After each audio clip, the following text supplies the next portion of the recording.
Du rap au cinéma, il n'y a qu'un pas. Et en 2024, nos artistes préférés ont brillé sur grand écran et en streaming. On fait le tour des stars du rap qui ont marqué l'année au ciné.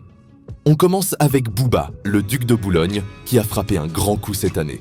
Ça faisait des années qu'il parlait de son projet. Et bam, en 2024, sa série Ourika voit enfin le jour. Et attention, il n'a pas juste joué dedans, il l'a réalisé. Oui, réalisateur Booba, rien que ça. Résultat ? Un carton planétaire. Les critiques adorent, les fans valident. Et Booba tease déjà la suite sur X. Il a lâché. On nous réclame une saison 2, une saison 3 et même une saison 4. Tellement de nouveaux acteurs à faire découvrir au monde. Prime Video a trouvé son bijou, c'est clair.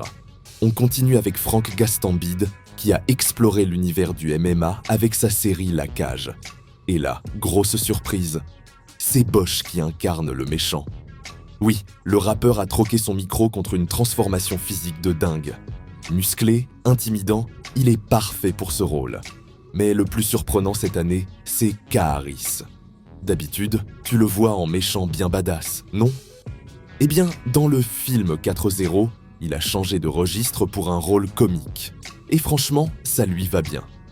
Lors d'une interview dans C'est à vous, il disait « J'avais adoré 3-0 à l'époque, et quand on m'a proposé ce rôle, je me suis dit « Comment je vais faire ?» Finalement, je me suis prêté au jeu et j'ai adoré jouer ce personnage complètement à l'opposé de moi.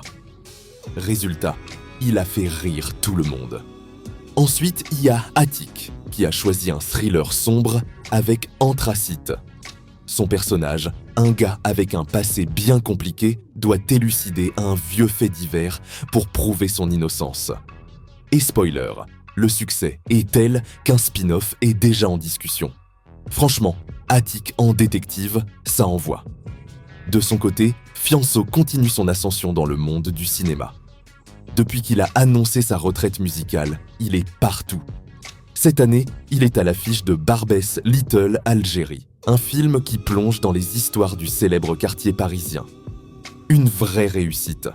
Et bien sûr, on n'oublie pas Joey Starr, qui reste fidèle à son rôle iconique dans Le Remplaçant sur TF1. Le prof rebelle qui bouscule tout, c'est clairement sa marque de fabrique. Et devine quoi ? Il est toujours aussi bon dans ce rôle. En gros, 2024, c'est l'année où les rappeurs ont prouvé qu'ils avaient autant de talent à l'écran que derrière un micro.